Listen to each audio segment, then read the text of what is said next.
Bem-vindo a mais um DocCast. Você já sabe, o DocCast é um podcast que tem por objetivo levar para vocês informações seguras, informação de qualidade. Nós estamos lembrando que nós estamos ao vivo pelo @Laboratório Segovia, pelo Lab Segovia, e estamos ao vivo pelo DocCast. Você pode nos assistir ao vivo. E estamos ao vivo pela Rádio Social, a 104.9, a rádio que tem responsabilidade social. Caburé, hoje nós estamos aqui com uma pessoa extremamente importante, Dr. Rafael Avanza. Muito obrigado, doutor, pela sua presença aqui no nosso programa. Bom dia a todos, Caburé.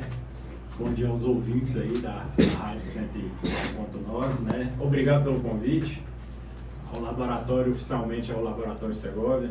Obrigado pelo convite, pela oportunidade da gente estar fazendo esse bate-papo hoje aqui, né? E levar informação, levar conhecimento, esclarecimento, é sempre extremamente importante e satisfatório também para a gente estar aqui.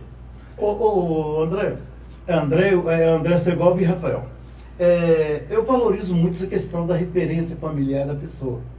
A gente ainda preserva esses valores. E quando você anunciou que o Rafael estava aqui hoje, né? Aí a gente lembra, o doutor Arthur Avanza, o pai dele, a doutora Maria da Graça, a mãe dele também, são os pais, são os médicos. E ela, de certa forma, fez uma revolução em Nanuque, quando ela implantou o sistema aqui de fazer ultrassom em Nanuque. Ela foi pioneira. Não dá para falar de Rafael sem falar do avô, amigo meu que eu adorava, um grande pessoa que sempre me ajudou, o saudoso Genebaldo Carneiro, grande reserva moral, tanto da parte do Dr. Arthur quanto da Maria das Graças, doutora Maria das Graças. A referência familiar realmente é nota 1000. E fica aqui nossos cumprimentos à mamãe e o papai do Rafael aí, né?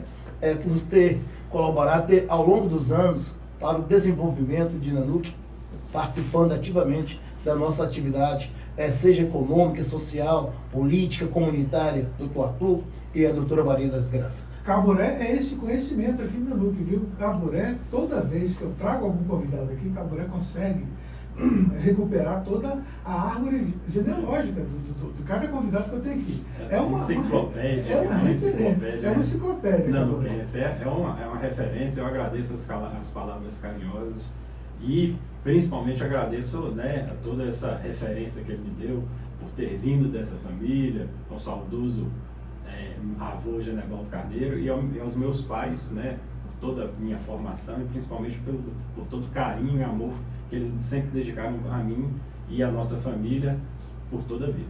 Doutor Rafael, nós queremos saber de você. Como é que foi sua infância? Foi aqui em Nanuque? Você estudou fora? Você é um menino traquina? Como é que era você? Eu cresci e morei aqui em Nanuque até os 15 anos. Depois, né, era um menino mais tranquilinho, mais de boa. Eu fiquei traquino um pouco mais na adolescência, né? Mas eu era tranquilo na infância, sempre fui estudioso, sempre gostei de estudar, meus pais sempre me incentivaram a isso. Passei minha infância aqui, né?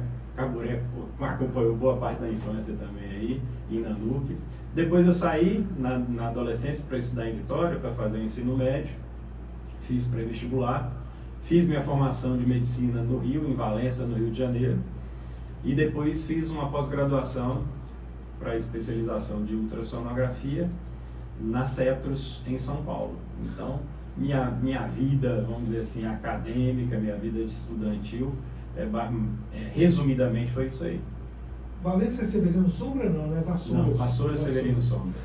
Faculdade Dom André Arco Verde, em Valença. Mas esse interesse pela medicina, teu pai é médico, tua mãe é médica, tua irmã é médica, não é isso? Sim. Você é uma família de médicos. Família. Tenho pelo parte do meu pai, tem tios, primos, médicos, então nós temos uma tradição e uma genética propensa a isso. Eu até tentei fugir dessa genética, né? Eu fiz 6 meses de faculdade de Direito. Mas olha que interessante, Caburé. Mas como um advogado médico, praticamente. Não, 6 meses só, não deu para aprender muita coisa, não. E depois da faculdade de Direito, que eu não vi que era realmente aquilo ali, eu era muito novo, tinha 17 anos, eu ainda fui tentando vestibulares para outras áreas e até me convencer. Eu fiz um teste, né, de formação psicológica para ver minha tendência e deu 100% para medicina. Eu estava mais temando mesmo quanto a essa questão da área, mas não relutei. Eu acho que era mais uma curiosidade de adolescência, essas experiências. Mas depois que eu entrei na faculdade de medicina, realmente sempre foi isso. Interessante que com 17 anos você já tinha acabado o ensino médio, já estava pensando no pré-vestibular. Então, significa que você sempre se dedicou bastante aos estudos, à leitura. Sim, sempre. E até hoje você mantém a sua leitura em dia? Como é que você... Sim, o estudo, a atualização, né? Eu fiz essa formação de 6 anos de faculdade, 3 anos de pós-graduação em ultrassonografia. E depois desses 3 anos, né, eu finalizei essa pós-graduação em 2013. Então, depois desses 3 anos, tanto na área de formação profissional, eu já fiz mais de 10, 12, 15 cursos depois da minha pós-graduação. Então, o estudo e a atualização ela é constante, tem que ser constante para a gente se manter atualizado e apto e fazendo bem aquilo que a gente faz, né? E também não só o estudo na área de formação profissional, mas também a leitura, a busca pelo conhecimento. Eu acredito que tem que ser uma constância, uma coisa constante na nossa vida, né? Se informar, se preparar bem para aquilo que tiver que vir, seja na área profissional, seja na área pessoal. Quando você sai daqui de Nanuque aos 15 anos, você é menino ainda, né? Sim. Foi um impacto para você ir para uma capital como Vitória, né, uma cidade? Ou você já frequentava Vitória? Eu já frequentava. A família do meu pai é toda de Vitória. Então, até hoje nós temos Vitória como, né, o Espírito Santo, Vitória, Vila Velha, como uma referência para a nossa família. Então, nós vamos para lá no Réveillon, passamos festas, feriados, né, com a família. E já foi uma referência também na questão estudantil, até profissional, desde então. Mas não deixa de ser um impacto, né? Você sai da cidadezinha pequena, que é Nanuque, e vai para uma capital como Vitória, e lá você teve muitas oportunidades de não estudar, né? Com certeza. A gente tem as distrações, né? Tem as coisas que não tiram um pouco do foco, mas, graças a Deus, a persistência, a influência da família, né, como já foi dito, então eu fui progredindo, fui me formando e agradeço muito a Deus e a minha família por isso tudo. Agora, só contar uma coisa curiosa, você fala, a gente saiu daqui... Não, né? O que você contar? Que isso vai ficar entre eu e Caburé. Só, coisa pouca. Vou contar uma curiosidade aqui, é até bastante engraçada. Né? Nós fomos para Vitória, estamos lá, aí já 1 ano e pouco lá de Vitória, nós tínhamos uma festa junina, e aqui no interior a gente valoriza bastante a festa junina. Lá eles fazem uma coisinha no negócio, só que a escola que a gente estudava lá, ela resolveu fazer uma festa maior, aí a gente empolgou, nós tínhamos umas pistolinhas de pressão de chumbinho. Eu peguei essa pistola de pressão de chumbinho, botei na bainha e peguei um ônibus para ir para a festa, que era eu morava em Vila Velha, indo para Vitória. Rapaz, a polícia não me parou, queria me prender por causa dessa pistolinha de pressão. Você incorporou Rambo? Eu não incorporei um jagunço, né, para a festa, só que na falta de maldade também, na inocência, né, a gente circular aqui, a gente circula aqui no interior, né, mais conhecimento, as pessoas conhecem a gente, mas lá realmente eu dei uma distraída, dei uma bobeada, né, e aí fui com esse negócio, aí eles aprenderam a arma e me deixaram participar da festa, mas foi uma coisa assim, que é curioso, né? A gente está acostumado, muitas vezes, num clima de interior, conhece mais as pessoas, e isso foi um fato curioso aí da minha vida. Quase que você fica com a ficha criminal, então. Quase que estava com a ficha criminal. E achando que eu estava abafando. Cara, eu estava abafando. Agora eu vou fazer sucesso nessa festa aí. Eu avisei o pessoal da escola, o pessoal não tem problema não, só que eu acho que eles acharam que eu iria de carro, ia chegar lá, mas eu fui de ônibus. Ô, Rafael, eu conheço uma história com um contemporâneo meu. Talvez o Rafael não tinha nascido na época, né? Saiu uma moda antigamente, né? O pessoal acendia o fogão com uma pistolazinha. Sim. Ligava a pistola na tomada e chegava e... Ainda tem. Não, acabou isso. Não, ainda tem sim. Isso é coisa de 40 anos atrás. Agora está no próprio fogão. Mas você mas antigamente tinha um formato de uma pistola e ligava na tomada. Aí teve um amigo nosso que pegou uma pistola dessa, botou no bolso e foi pra festa. Aí chegou lá, arrumou uma briga, né? Falou que ia atirar no cara. Você não atira nada? Ele disse, peraí. Já bêbado, falou assim, me arruma uma tomada aí, me arruma uma tomada, que eu quero dar um tiro nesse cara. Queria ligar a pistola. Até arrumar a tomada, ele já tinha tomado atrás, né? Mas já que vocês contaram esses casos também, eu morava em Vitória e ia muito para Nova Almeida, onde a minha família tinha casa de veraneio e tal. E era uma época, eu devia ter uns 15 para 16 anos também, era adolescente. E Nova Almeida bombava naquela época no verão, né? Rapaz, e aí eu resolvi tentar namorar a filha do delegado. Vixe. Só que era um delegado brabo de Nova Almeida. Tanta menina pra você namorar. Você vai procurar lá com a filha de um delegado bravo. A filha do delegado que era bravo, camarada. E aí foi aquela conversa toda, eu arrastando aquela asa enorme, né? E ela falou assim, tá na hora de eu ir embora pra casa, meu pai é bravo demais. Eu falei, não, vou te levar lá na tua casa. E fui levando ela para casa e tal, cheguei lá, resolvi que já era hora de fazer algum avanço nessa questão. Não passa à frente, né, rapaz? Exato. Cara, quando eu olho na varanda, o pai estava com a arma de todo tamanho na mão, rapaz. Cabré, eu tô correndo até hoje. Você tá correndo? Até hoje eu tô correndo. Tomei uma carreira. Você ficou bom de corrida depois disso. Fiquei bom de corrida depois daquela época. Mas então, você lá em Vitória, a exceção desse pequeno contratempo, era tranquilo, muitas namoradas. Tive algumas Mas não com a filha do delegado. Não, filho do delegado eu preferi. No campus da faculdade é mais liberado. O pessoal é mais tranquilo. Né? Mas ele por isso que eu saí do direito, não é que encontrava uma filha do delegado. Mas não chegamos ainda na época da faculdade, não. Nós estamos ali na adolescência, ali em Vila Velha. Mas deixa eu fazer uma observação aqui para Rafael, doutor Rafael Avança. O doutor André Segovia, de 15 dias, está aqui apresentando o DocCast. Mas hoje eu senti que ele veio diferente. Ele chegou com um camarim ambulante. Eu falei, o que está acontecendo? Depois, rapaz, como é que eu vou receber o doutor Rafael se não for com uma roupa bem apropriada? E eu pensei que ele estava vindo para Brasília, para audiência com o presidente da República. Aí ele pediu emprestado ali uma sala, ele botou o blazer. O blazer só não estava aparecendo muito porque ele não vestiu uma camisa com contraste, né? Sim. Mas veio por sua causa. Até então não vinha de blazer. Você provocou essa reação nele. Ele tá doutor, eu tô achando que Caboré, desde que eu cheguei, ele tá falando dessa indumentária.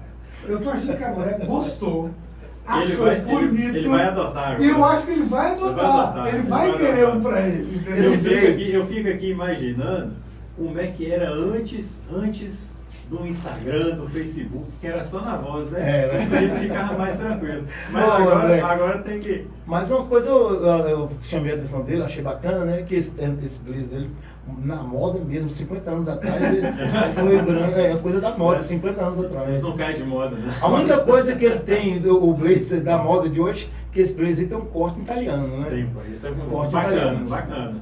Tudo isso que o Caboré fala, eu entendo da seguinte maneira. Ele tem uma masculinidade muito aflorada, mas a vontade dele é falar que eu tô bonito, que eu tô lindo, entendeu? Essa é a vontade dele. A masculinidade dele não permite. Mas não tem problema. Eu tenho um DocCast aqui com um psiquiatra. E aí nós vamos aflorar essa questão toda. Nós vamos trabalhar essa questão toda, entendeu? Deixa eu falar de Rafael aqui, deixa eu mandar um abraço para minha amiga, a doutora Renata Avança, a irmã dele, né? E também doutor Vinícius Cunhado aí, grande ortopedista, família bacana, parceiro aqui da rádio, tanto a doutora Renata como o doutor Vinícius. Eu estou sendo lembrado aqui pela produção que eu tinha que falar uma questão importante, que é que o Laboratório Segovia, que está ali na rua Caxambu, atende agora a Unimed Três Vales. Nós fizemos o convênio com a Unimed Três Vales. Você que tem Unimed Três Vales, agora você pode ser atendido pelo Laboratório Segovia, porque a gente atendia a Unimed Nacional, mas agora também temos a Três Vales. E quero mandar um grande abraço para o presidente da Unimed Três Vales, doutora Vera.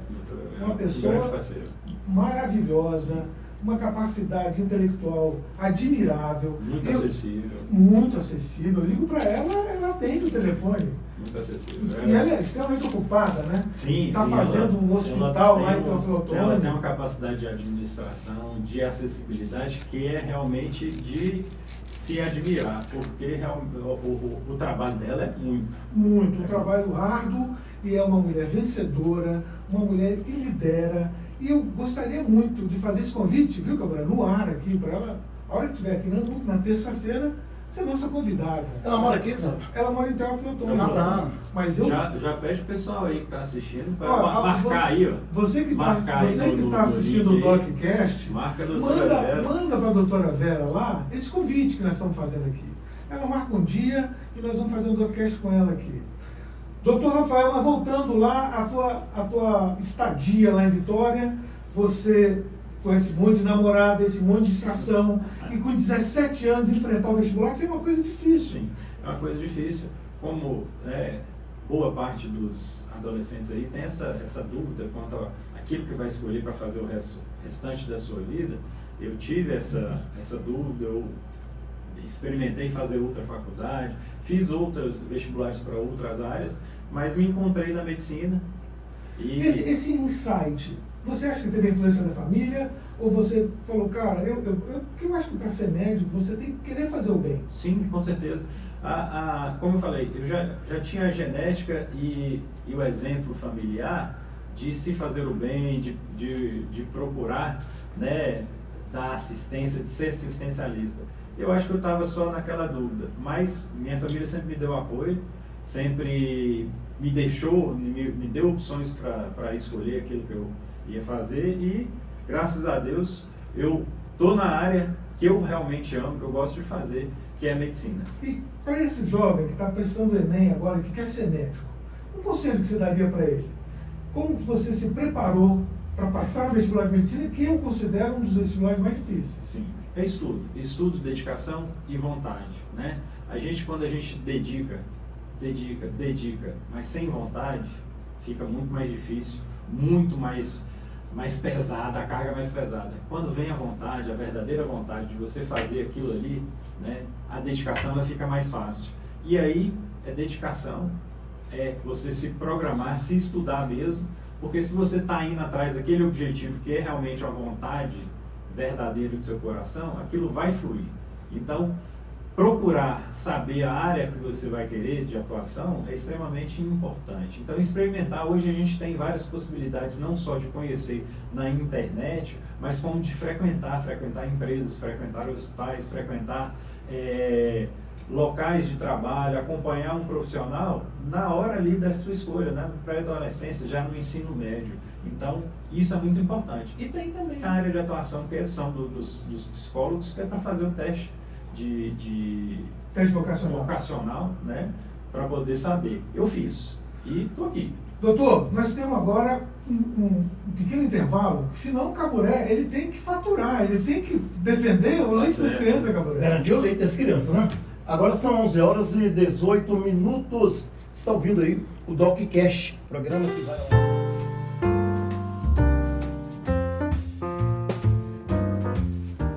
Estamos de volta com o DocCast e hoje um convidado para lá de especial, o Dr. Rafael Avanza, que está aqui nos orientando, informando como é que é ser médico ultrassonografista. Doutor, a ultrassonografia eu acho um exame fantástico, pouco invasivo, com muito resultado. Como é que surgiu essa vontade de ser ultrassonografista na sua vida? A vontade de ser ultrassonografista já está na família também, né? Minha mãe é ultrassonografista, como o Caburé frisou aí, ela é pioneira aqui, né, na ultrassonografia em Nanuque, tem praticamente 40 anos que ela que ela trouxe ultrassom, e tem 40 anos que nós temos a clínica de ultrassonografia prestando serviço de ultrassom aqui. E ela surgiu da mesma forma que surgiu a medicina na minha vida. Eu estava caminhando para outra área, né? Comecei a fazer uma residência de cardiologia. Você ia ser um menino rebelde, pelo que eu tô vendo. É rebeldia de menino, então. Né? Depois que eu me formei, eu estava caminhando para fazer cardiologia. E aí um amigo meu falou comigo: pai, sua mãe faz ultrassom, por que você não faz um curso? Ele arranjou um curso para mim. Falou: eu vou arranjar esse curso para você, você vai fazer esse curso. Mas se sua mãe não chegou para você e falou: cara, vamos trabalhar comigo, ou nunca falou? Sim, mas elas, como eu falei, sempre me deixavam muito à vontade para fazer as escolhas que eu achasse devido fazer. E graças a Deus também essas experiências elas chegaram para mim dessa forma. E eu fiz o curso e já me apaixonei pelo ultrassom já no primeiro curso. A partir daí que eu fui fazer a especialização de 3 anos e venho fazendo essas atualizações e especializações constantes, né? Porque o ultrassom realmente é uma área que eu me apaixonei e que cada vez que eu faço eu gosto mais. Ela te dá muitas possibilidades. Cada paciente é um paciente diferente, Sim. Não é uma rotina. O ultrassom, a evolução do ultrassom, o ultrassom é um método de diagnóstico por imagem. É importante, né? A gente explicar como é que funciona. É importante fazer isso. O ultrassom é um método de diagnóstico por imagem que usa o som. O ultrassom em velocidades que a gente não escuta, né? Em frequências e velocidades que a gente não escuta. Então a gente usa esse som, né, para atravessar os tecidos do corpo humano para poder formar as imagens. Aquele transdutorzinho que você usa, é ele que emite a onda sonora. Ele que emite a onda capta sonora. Também. Ele emite e capta a onda sonora e o aparelho, a máquina, ela transforma isso em imagem, na resolução, em resoluções. Como é que se possibilita isso? O som ele se propaga de maneira variada dependendo do meio que ele está. No ar ele se propaga de uma forma, no meio sólido, no meio líquido de uma forma. E os tecidos do corpo humano, eles têm densidades diferentes. Isso faz com que o som se propague, ele caminhe no corpo de forma diferente, possibilitando a gente ter uma diferenciação dos tecidos. Então, um tecido que é mais rígido, o som ele vai se propagar de uma forma diferente de um tecido que ele é mais líquido, que ele é menos denso. Então, essa diferença de como ele caminha no tecido é que vai formar essas imagens. E a evolução das máquinas de ultrassom tem sido uma coisa espetacular mesmo. A gente tem imagens cada vez mais nítidas, né? Com tempo de resposta, né? Porque, como você falou, o ultrassom ele precisa chegar na imagem e ele precisa voltar para o aparelho. Então, esse tempo de resposta cada vez menor e mais preciso, formando imagens mais rápidas e com uma visualização muito mais limpa, né, muito mais precisa. Esse diagnóstico por imagem, nós temos ultrassom, raio-x, tomografia, ressonância. Cada equipamento desse tem uma finalidade? Sim, cada equipamento tem uma finalidade. Cada equipamento, vamos dizer, que ele vê um determinado tecido de uma forma melhor.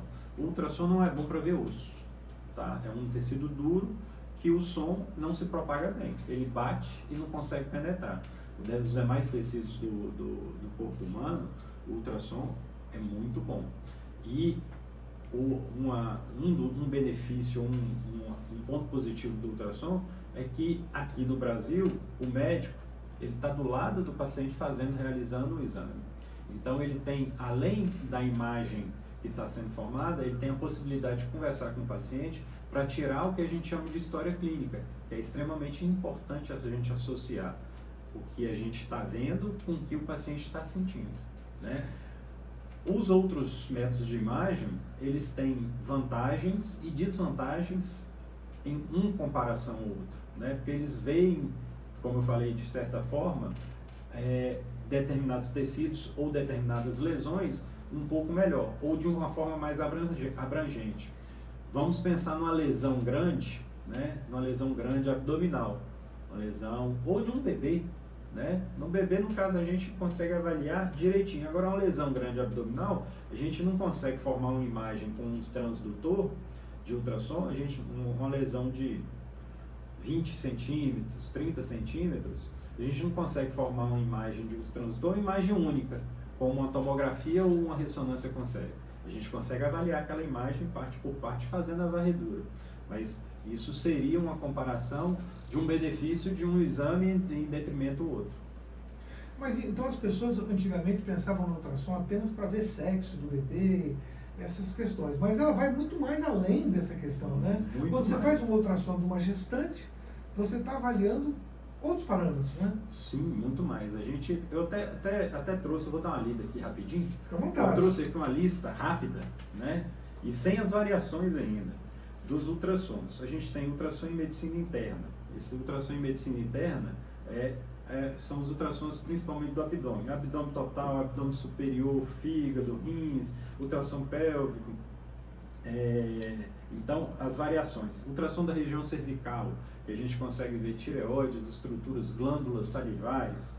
Ultrassom obstétrico. O ultrassom obstétrico tem um monte de variações. Obstétrico com Doppler, obstétrico do primeiro trimestre, morfológicos do primeiro e segundo trimestre. Ou seja, dentro desses tópicos que eu estou falando, tem ainda as especificações, né? Ultrassom ginecológico em mamas, ultrassom urológico, ultrassom músculo-esquelético, né? Para ir para a área, principalmente para a área da ortopedia, ultrassom vascular, que aí sempre tem o Doppler envolvido. O Doppler é um método do ultrassom para avaliar circulação de sangue. Então, ultrassom vascular, ultrassom de carótidas, de membros inferiores, superiores, Doppler de artéria renal, né, que é para analisar a circulação dos rins, Doppler de aorta. A gente tem ultrassom dermatológico. O ultrassom dermatológico, além de ver lesões, né, de pele subcutâneo, hoje está sendo extremamente utilizado para fazer mapeamento, principalmente vascular, para orientar os procedimentos dermatológicos. Então, antes do profissional, né, colocar uma agulha, uma cânula, ele pede para o ultrassonografista mapear para ele saber onde é que está a artéria, onde é que está a veia, onde é que estão as estruturas mais delicadas do rosto, do pescoço, para poder fazer o procedimento. Então, o ultrassom dermatológico hoje vem com tudo. Ultrassom FAST, ou ultrassom em urgência e emergência, que é um ultrassom rápido para a gente saber se você faz ultrassom, tem líquido na cavidade, tem líquido no coração, tem líquido no pulmão. Esse ultrassom ele vai direcionar se a pessoa vai logo. Tá? É um ultrassom que o sujeito chega de um politrauma e ele vai logo para uma sala de cirurgia, se for negado. Desculpa aqui, mas é que Eu me encontro na mesma situação. essa mudança de temperatura acaba com ele.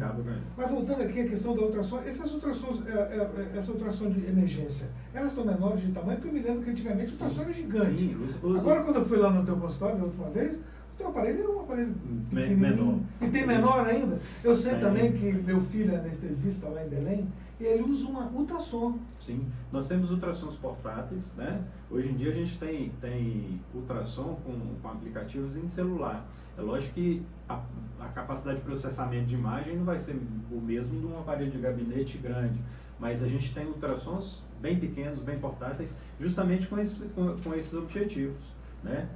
Continuando, a gente tem ultrassom, você está falando aí da comparação entre os métodos de imagem, né? A gente tem um ultrassom chamado hoje de second look, que é um segundo olhar. O que é isso? O paciente ele fez uma ressonância, uma tomografia, ele viu uma lesão, vamos dizer, no fígado. O médico pede uma segunda olhada para ver para ver, no caso, se aquela lesão é uma lesão possível da gente fazer uma biópsia, de fazer algum procedimento, né? Seja ele na tireoide, no fígado, no rim. Então, por quê? Porque o ultrassom é uma forma dinâmica de você avaliar, você tem como interagir com o paciente, né? Nos outros métodos de imagem, você deita lá na maca, ou fica em pé, no caso o raio-x, ou deita na maca, e um técnico, né, daquilo ali vai te orientar, você vai ficar quietinho, vai ficar meia hora, 30 minutos, 40 minutos, então você não tem como muito interagir. No ultrassom você tem como interagir, você virar, você ver uma janela melhor de um possível procedimento, de como orientar um possível procedimento. Então, esse second look é uma coisa de interação. E o ultrassom permite isso. Eu acho o conforto da ultrassom muito grande, porque eu fiz uma ressonância outro dia lá e eu fiquei com uma campainha na mão. Rapaz, faltou pouco para me apertar aquela campainha. Vou te falar que uma vez eu fui fazer uma ressonância dessa, eu não gosto muito disso de lugar fechado, não. Apertei esse negócio 6 vezes. Nossa! Não, Aí até a minha falou assim, ó, eu tinha ido daqui para Vitória só para fazer ressonância. Aí falou, ó, se o senhor apertar mais uma vez, a gente vai ter que remarcar. Aí eu segurei a onda. Deixa eu fazer uma observação, doutor Rafael e doutor André. Ele está falando aqui, é muito amplo, né? O trabalho que envolve, que necessita a ultrassonografia, né? É muito amplo. Mas sempre eu faço questão de voltar para a questão da mulher gestante. Se nós pegarmos aí no passado, a mulher ia ter uma criança, né? Aí o pai ficava, antes de ter a criança, já fazia algumas simpatias para tentar descobrir o sexo da criança. Aí a mulher quando ia para um médico, né? Que a maioria lá no passado eram as parteiras, né? Aí o pai ficava pro lado de fora esperando alguém sair lá dentro do bloco cirúrgico para falar qual era o sexo da criança. Exatamente. Aí, olha o avanço, né? Aí depois disso aí, vem a questão das luzinhas, né? Se fosse menina, tinha azul, se fosse rosa, era menina, hoje também já está ultrapassado as luzinhas. Aí nós chegamos agora na ultrassom, que descobre o sexo da criança, né, de maneira antecipada. Mas o que me chama a atenção também, doutor Rafael, me passa na cabeça, eu imagino quantas mulheres não morreram lá atrás por falta do aparelho de ultrassom. Por exemplo, antes do aparelho de ultrassom, o médico não tinha noção exata se a criança estava enganchada no abdômen. Você estava, como dizia antigamente, se a criança estava madura, se não estava madura, se estava na hora, se não estava. Então, as parteiras achavam que elas conseguiam virar a criança ali com um toque. Então, muitas mulheres no passado devem ter morrido pelo fato de não ter tido, ainda não tinha na época, o aparelho de ultrassonografia que poderia mostrar se a criança estava presa, enganchada no abdômen da mãe. Olha os avanços que nós tivemos, né? Olha a importância desse aparelho e desses profissionais. A gente costuma falar, né? Nós médicos, principalmente ultrassonografistas, os obstetras e pediatras, né? Vou pegar essas 3 especialidades, que nós temos, na verdade, 2 vidas, né? Aqui. Nós temos uma vida intraútero, que é uma vida, e outra vida que acontece depois que a gente sai do útero da nossa mãe. Então, o ultrassom, hoje, né, e a evolução hoje permite acompanhar uma parte da nossa vida, né, que é a nossa primeira vida, que é antes da gente nascer, que é uma vida realmente. Porque tem um progresso e particularidades que só acontecem ali dentro. E o ultrassom é a forma que nós temos de acompanhar não só o desenvolvimento do bebê, né, como também como a mãe está lidando com isso, como o corpo da mãe está lidando com essa gestação. Então a gente tem como saber de forma mais segura e até preventiva, né, se uma possibilidade de parto prematuro, possibilidade de desenvolver pressão alta, eclâmpsia e pré-eclâmpsia, com um acompanhamento ultrassonográfico correto. Deixa eu fazer um mexão. Não, a pergunta mais importante ali. Opa, eu queria fazer um mexão aqui. O mexão é o seguinte, a família Avanza tem um centro médico ali na rua São João del Rei. Ali atende a doutora Maria da Graça, que é ultrassonografista. O doutor Rafael atende lá também. O doutor Arthur atende lá também. A doutora Renata, que é endocrinologista. Eu deixei para você falar, como você fala essa palavra, não? E doutor Vinícius, que é o cunhado dele, que é ortopedista. O nome do centro e o endereço, por favor, doutor. Você tem, só para a gente complementar, tem a minha esposa, a doutora Ana Gabriela também. Ela é dentista e trabalha com harmonização facial. Então, estou precisando passar lá, doutor. Dar uma melhorada aqui na carenagem. Nós já vamos deixar uns papelzinhos de desconto aqui pro pessoal. Isso é importante, Gabriel. Desconto é importante. O Caburé estava né, ele estava impressionado com o seu vestimenta, mas se juntar a vestimenta com a harmonização, vai ficar fica top. show. Fechou. Então, e Como é o nome da esposa, doutora? doutora Ana Gabriela. Ela é Ela dentista. dentista, e trabalha, hoje a área de atuação dela é harmonização facial. Qual o endereço? Tá no endereço pra mim. Lá, a clínica chama Clínica CDT, que é Centro de Diagnóstico e Terapêutico, e fica na rua São João del Rei, 229. E para quem não. Só um instantinho só. E para quem não. São João del Rei é ali perto do ponto de ônibus que vai para César Zé Morense. Exatamente. Ali ao lado. O ponto de ônibus tem muitos Só anos. interrompendo, eu acho que o nosso internauta ali gostaria de fazer uma pergunta para o Dr. Rafael. Temos aqui interações na nossa live, né? Muita gente presente e a Paula, puxando o gancho também na parte de harmonização, ela queria saber mais como é que funciona a questão a importância do ultrassom para fazer a harmonização. Você tem essa interação? Como é que funciona? Exatamente. O ultrassom dermatológico, como eu falei, é um ultrassom que é usado para detectar lesões de pele, subcutâneo, né, mucosas e unhas. E hoje a gente faz, né, hoje, já há algum tempo a gente está fazendo ultrassom dermatológico para mapear, por exemplo, a face, para a gente ver onde estão as estruturas mais sensíveis, a vasculatura, os vasos, as veias, as artérias, para poder o profissional que vai fazer o procedimento, ele fazer um procedimento guiado para ele saber onde certinho que ele vai, né, introduzir as cânulas, as agulhas, onde vai fazer o procedimento. Então o ultrassom dermatológico hoje extremamente utilizado na maior parte das capitais e dos locais que trabalham com isso, para poder se antecipar, para não ter complicações, para a pessoa não ter uma complicação devido ao procedimento. Olha, nós estamos com uma conversa espetacular, rendendo muito. Nós temos uma audiência absurda, tanto no Instagram quanto pela rádio social, mas nós temos que dar ao Caburé a oportunidade de fazer o mexão. O mexão tem que... É o Caburé. leite das crianças.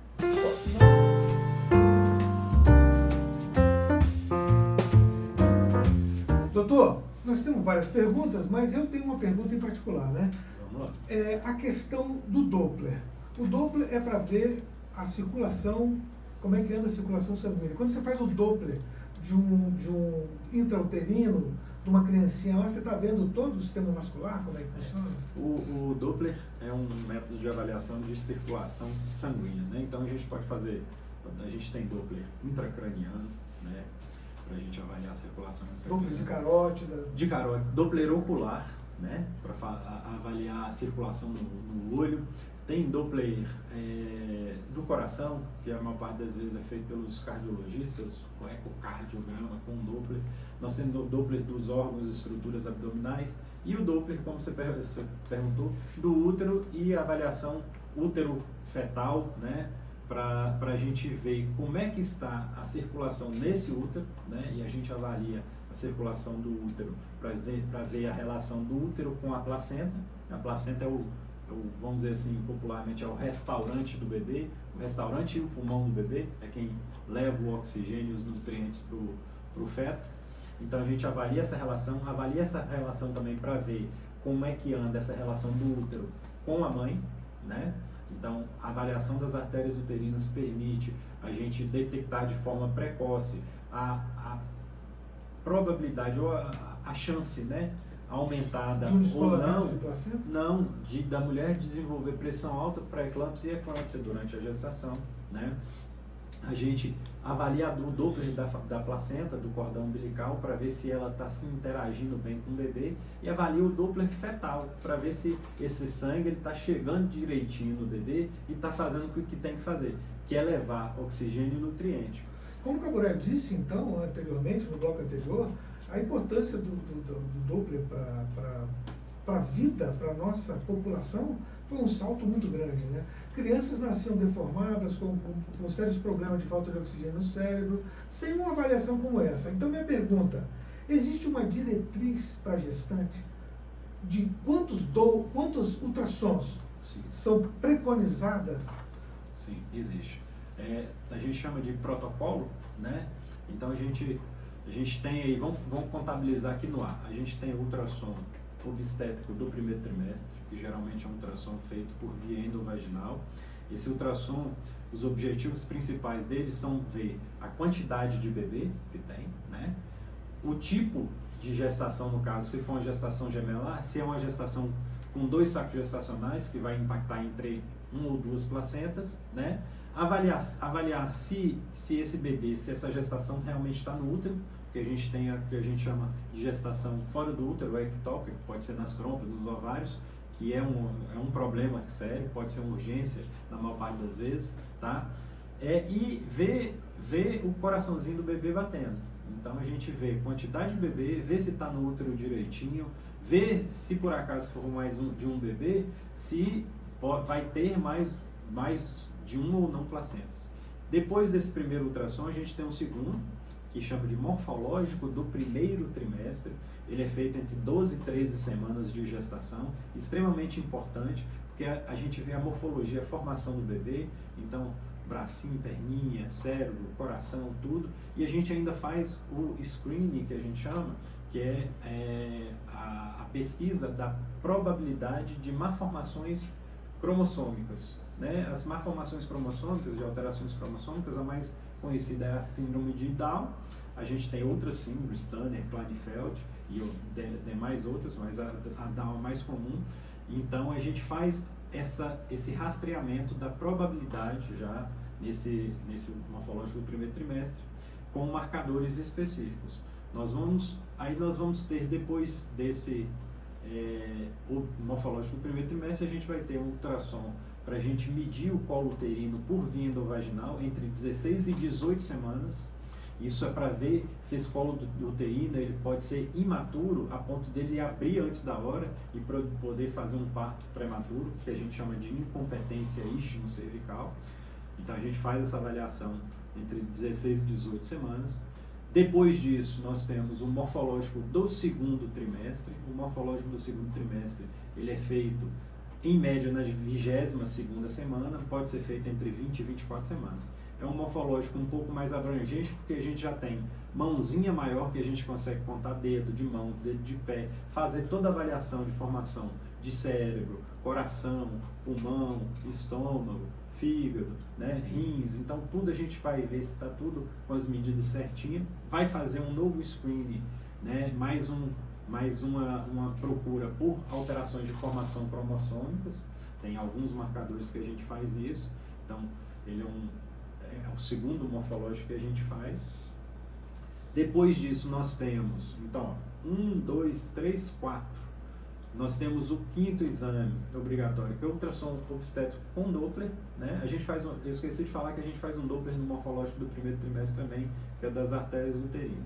E tem um obstétrico com Doppler para avaliar se essa circulação entre útero, placenta e bebê ela está legal, e também a continuar acompanhando o crescimento fetal. E esse Doppler a gente faz entre 28 e 32 semanas.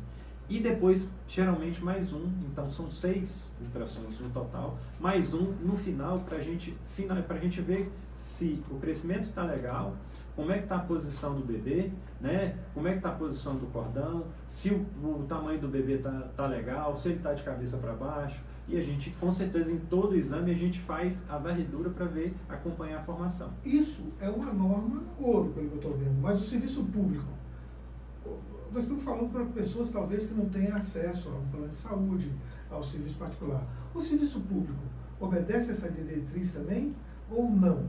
Isso é uma norma da Sociedade Brasileira de Ultrassonografia ou é uma norma de saúde pública? Porque eu penso que é uma questão de saúde pública, sim, você fazer uma ultrassom. Sim, com certeza. Isso é uma norma das Sociedades Brasileiras de Ultrassonografia, de Obstetrícia, né? Eles usam essa rotina, esse protocolo.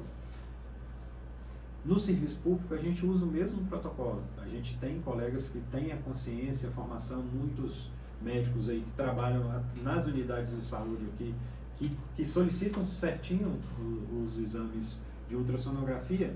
A gente sabe que o acesso nem sempre é possível, mas essa rotina seria boa ser utilizada em toda a gestante. Ela dá segurança para a gente detectar os problemas do bebê e os problemas da mãe também, as intercorrências maternas que podem acontecer durante a gestação. Mas o SUS, ele tem pago esse serviço dessa forma, ou você acha que ainda falta muito para o SUS conseguir se adequar a uma necessidade como essa? Eu acredito que o SUS ele tem tentado se adequar a isso, não sei até onde ele tem conseguido, né? Nem sempre é fácil a gente fazer esse acompanhamento devido muitas vezes ao custo, tá? Infelizmente é uma coisa que impacta sempre, mas ele tem tentado. Eu tenho acompanhado aqui, como eu falei, a rotina de algumas unidades de saúde, alguns colegas que trabalham, eles têm essa consciência dessa rotina obstétrica, né? Da rotina ultrassonográfica e obstétrica, né? Dos exames. A possibilidade de realização dos exames é que pode ficar um pouquinho, afunilar, chegar num funil que possa não permitir Mas isso. você considera que o número, assim, minimamente, de uma gestante ter acesso à ultrassom seria assim, 2 ultrassons? 3 ultrassons. 3 ultrassons. 3 ultrassons. Então, quem está nos ouvindo, né, é importante que faça essas ultrassons para que avalie a saúde da gestação e dela como um todo. A ultrassonografia, porque eu noto que lá no Laboratório Segovia tem crescido muito a sexagem fetal. É um exame que tem crescido muito lá no meu laboratório. E aqui na Caxambu você tá lá disponível para você, a um custo extremamente acessível, você fazer a sexagem fetal, você que é gestante. A ultrassom detecta sexo até que período, mais ou menos? Ou logo de cara você consegue ver o sexo? O sexo, a gente é possível detecção entre 16 e 20 semanas de gestação. Antes disso, são casos muito esporádicos, muito pontuais, é muito difícil a gente detectar sexo antes disso aí. A sexagem fetal, ela veio suprir uma necessidade, muitas vezes, de uma certa ansiedade misturada com a emoção, né? Porque é uma situação, uma gestação é uma situação extremamente especial. E aí ela veio suprir essa necessidade até de programação, isso, né? Na verdade, as pessoas querem se antecipar, comprar até as de coisas para o programação, bebê. exatamente. Tudo. Eu acho legal Sim, essa questão de fazer essa avaliação. Agora, nosso tempo lá está começando a correr, mas eu tenho um assunto ainda para falar aqui, que é a ultrassom do fígado. Eu me lembrei disso porque meu amigo Caboré aqui, ele fala para mim que ele consome vinho, muito vinho, né? E ele tem essa preocupação, porque o fígado metaboliza essa questão toda. Tem uma relação entre álcool e esteatose, ou essa questão. E eu gostaria que você tocasse esse assunto, esteatose 1, esteatose 2, Pô, cara, todo mundo tem esteatose? Não. A esteatose está muito comum, né? Aí tem essa frase que não, você... toda vez que eu vou lá, você fala que eu tenho esteatose. Toda vez faço abdômen total, você está com esteatose. Eu faço dieta, me esforço, nunca acaba. A esteatose não vai embora, né? Parece que ela te abraçou e não quer ir embora. É aquela gordurinha no fígado? Exato, a famosa gordurinha no fígado, né? A esteatose, né, aumenta o depósito de gordura no fígado. O álcool, ele tem com certeza uma correlação direta com isso, porque ele é metabolizado no fígado. E vamos pensar aqui, o fígado, ele é um órgão extremamente funcionante e que trabalha num monte de coisa. A gente come, o fígado trabalha, a gente toma remédio, o fígado trabalha, a gente bebe, o fígado trabalha, a gente tem infecção, o fígado trabalha. Viu, Cabrera, quando ele fala a gente bebe, ele bebe também, tá? Mas bebe com moderação. Mas beber é líquido, não quer dizer que é alcoólico. Então o fígado está trabalhando constantemente. Hoje a gente também tem que pensar que a nossa alimentação moderna, a gente tem um acesso a alimentos que tem um tamanhozinho desse tamanho aqui e uma quantidade de caloria e de gordura e disso muito grande. Então, que a gente não tinha no passado. É por isso que a esteatose está mais frequente. Por conta da alimentação moderna, o consumo de álcool com certeza está relacionado. Se você sobrecarrega um órgão que ele já é um órgão trabalhador, né? Se você sobrecarrega ele com um consumo de álcool regular, ele vai aumentar a chance de você desenvolver esteatose, né? A alimentação moderna e os métodos de detecção, né? Então hoje a gente tem muito mais gente fazendo ultrassom, né, para detecção do que não fazendo. Então os métodos de detecção de diagnóstico, eles são maiores, por isso que está tão frequente essa esteatose. Pois é, e a esteatose, ela caminha para a cirrose, caminha para um câncer ou não? Não tem nada, não tem relação? Tem relação. A relação não é tão grande assim, mas vai depender muito dos hábitos desenvolvidos pelo portador da esteatose. Se é uma pessoa que não se comporta, não se cuida, não faz atividade física e abusa muito de determinadas substâncias, ele pode desenvolver uma cirrose. Mas essa relação não é relação tão forte, uma obrigatoriedade. A gente tem que lembrar de se cuidar, a gente tem que lembrar desses fatores alimentares, tem que lembrar que o consumo de álcool ele tem que ser moderado, né? Não pode ser tem gente que chega sexta-feira, rapaz, acaba o mundo. Não vamos nem falar, né? Vamos pular essa parte, né? Exatamente. Tem gente até baixando a cabeça aqui, E doutor, então, o que significaria esteatose 1, 2, 3? O que preocuparia? O que preocuparia quando você põe lá na ultrassom esteatose tipo 3? O que preocuparia? Sim, são graus, né, de acometimento. A forma que essa esteatose está espalhada no fígado. De uma forma mais leve, a esteatose 1 a gente tem ainda tecido hepático que está preservado, que não tem um aumento da infiltração de gordura. A 2 não tem mais, e a 3 é aquela esteatose que geralmente é a esteatose mais antiga também, porque para a pessoa chegar no nível 3 ela tem que ir deixando. E é mais preocupante. Agora, eu diria que preocupante seria qualquer grau de esteatose, porque a preocupação leva ao cuidado. Cuidado e prevenção é aquilo que a gente deve ter para a gente evitar não só a esteatose, como qualquer doença. Evitar que a gente desenvolva doença ou que a gente tenha um agravo de qualquer doença. Se você já é portador de uma determinada doença e você se preocupa e cuida, não é preocupar no sentido do medo, é preocupar no sentido de cuidar. Se você se preocupa e cuida, com certeza você vai evitar de desenvolver determinada doença ou de desenvolver um agravo de determinada doença. Doutor, nossa produção já está informando aqui que o tempo está esgotado. Eu quero agradecer a todos os ouvintes, a todos que nos ficaram aqui pelo Instagram, que ficaram ao vivo pela rádio, você que teve essa curiosidade. Eu acho que nós prestamos um grande serviço hoje para a população de Nanuque e região que vai nos assistir. Pelo Instagram, que vão ter vários cortes, e pelo YouTube. O De Angeli Produções vai botar esse programa, viu, doutor? Lá no YouTube, ele vai estar completo no YouTube. Eu vou mandar o link para o senhor, vou mandar o link porque eu achei um programa maravilhoso.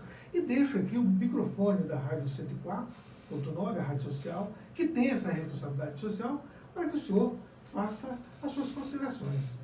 Eu gostaria de agradecer muito a oportunidade da gente desse bate-papo, né? A gente discutir conhecimento e informação é muito importante. Obrigado a André Segovia, ao Caburé, Rádio 104.9.